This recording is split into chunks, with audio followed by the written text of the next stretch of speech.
सर्वसामान्यांच्या हक्काचा आवाज जागर जनस्थान। नमस्कार, मी शुभम मोडके पाटील। जागर जनस्थान मध्ये आपल्या सर्वांचं स्वागत। 12 जानेवारीला नरेंद्र मोदी हे नाशिक मध्ये येणार आहे, त्याच वेळी ते रोड शो देखील करणार आहे। रोड शोच्या निमित्तानं भारतीय जनता पार्टीच्या माध्यमातून नाशिक मध्ये शक्ती प्रदर्शन देखील केलं जाणार असल्याच्या चर्चा सुरू झाल्या। पंतप्रधान नरेंद्र मोदी 12 जानेवारीला नाशिक दौऱ्यावर येत असून त्यांच्या रोड शोचा घाट घातला जातोय। या रोड शोच्या माध्यमातून शहर भाजप शक्ती प्रदर्शन करण्याच्या तयारीत आहे।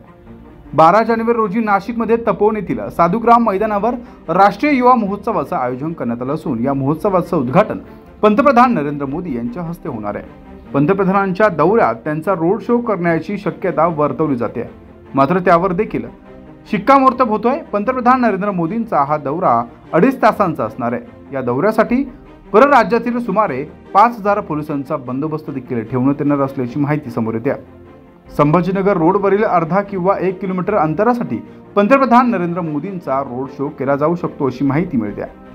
पंतप्रधान नरेंद्र मोदी हे सकाळी ओझर विमानतळावरून 11:15च्या सुमारास पोहोचणार आहेत। तिथून ते हेलिकॉप्टरने निलगिरी बाग येथे तयार करण्यात आलेल्या हेलिपॅडवर उतरणार आहे। त्यानंतर वाहनाने ते तपोवन येथील कार्यक्रमाकडे रवाना होणार आहे। दुपारी 12:15 ते 2 पर्यंत ते उपस्थितांना संबोधित करणार आहे।